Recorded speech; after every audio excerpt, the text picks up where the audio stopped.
Assalamualaikum warahmatullahi wabarakatuh. Perkenalkan, nama saya Alfamir Taningsi, NPM 19721004.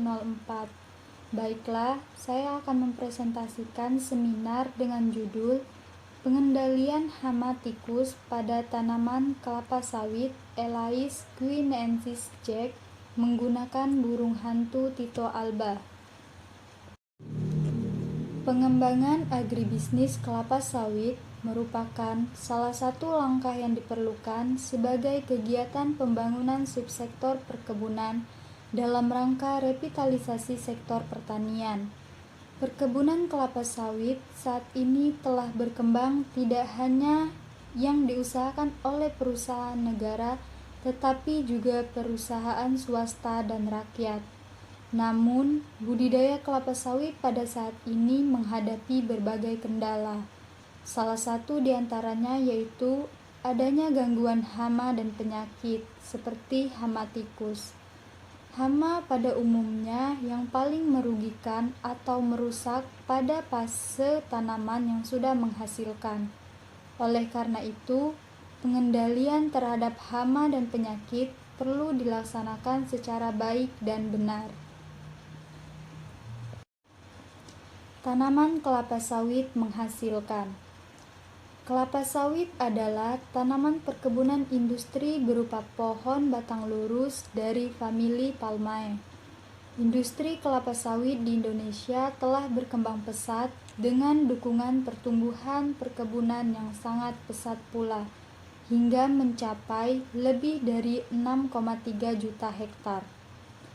Terlepas dari pertumbuhannya, manfaat dari kelapa sawit pun sangat banyak, terutama di industri perkebunan.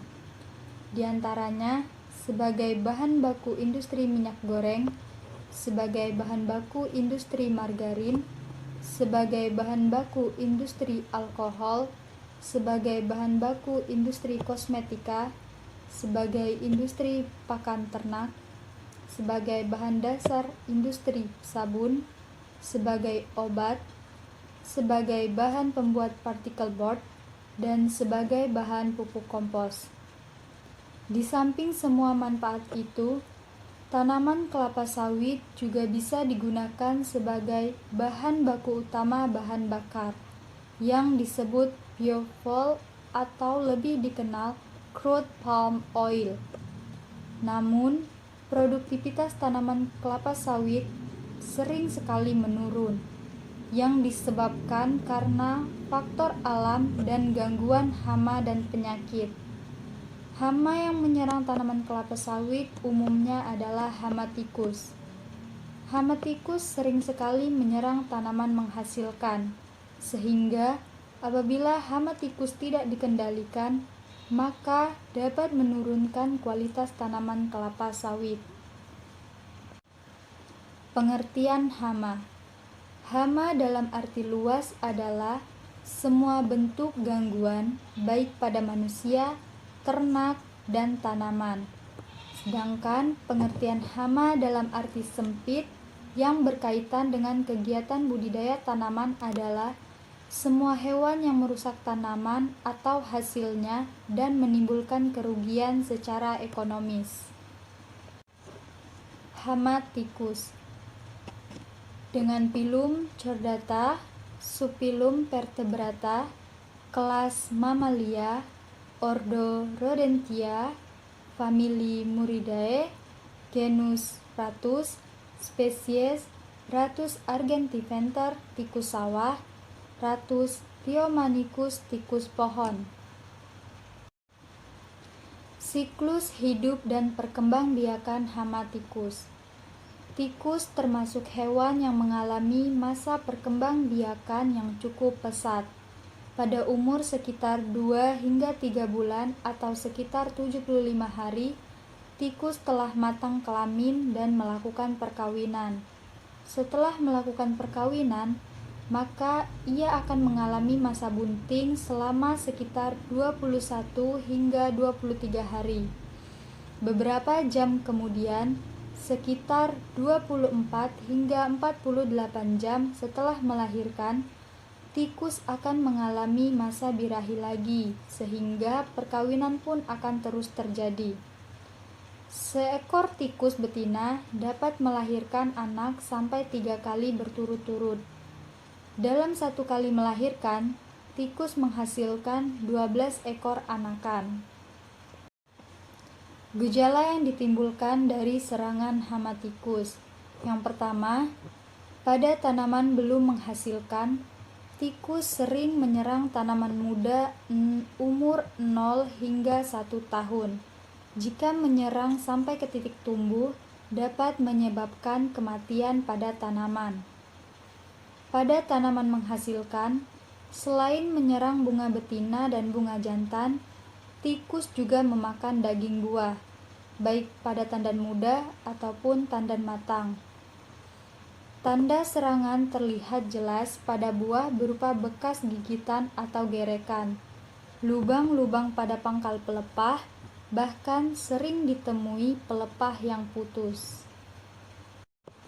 Dampak serangan hama tikus. Serangan tikus pada tanaman muda dapat menghambat pertumbuhan atau bahkan dapat mengakibatkan kematian pada tanaman tersebut, karena titik tumbuhnya dirusak dan dimakan.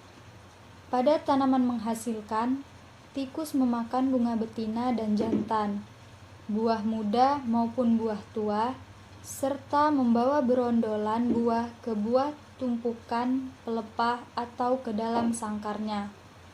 Perlukaan buah karena keratin tikus dapat mengakibatkan peningkatan ALB minyak kelapa sawit.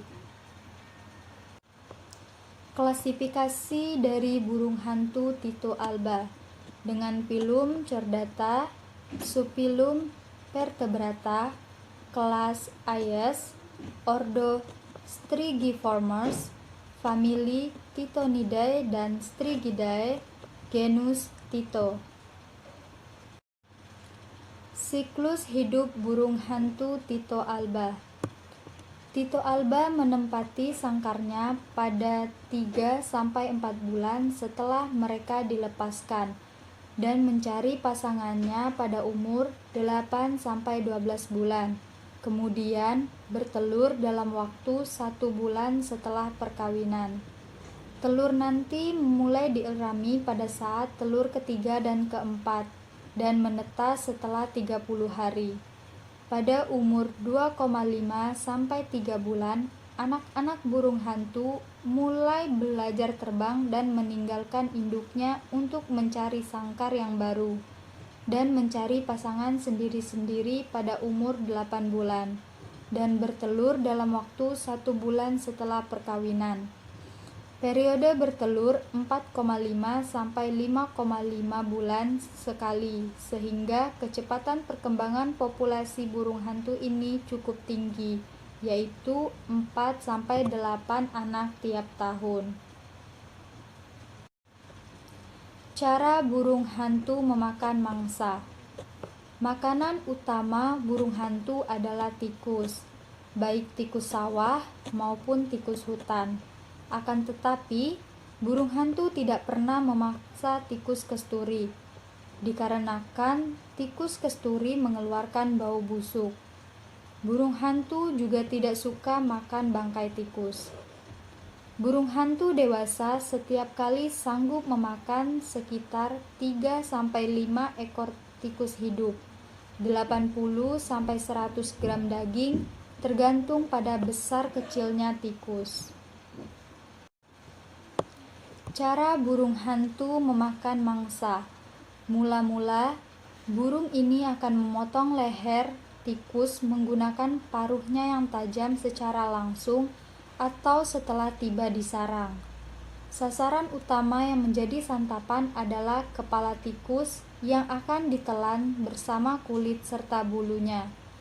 Tahap berikutnya, burung hantu akan membuka isi perut tikus dan langsung memakannya.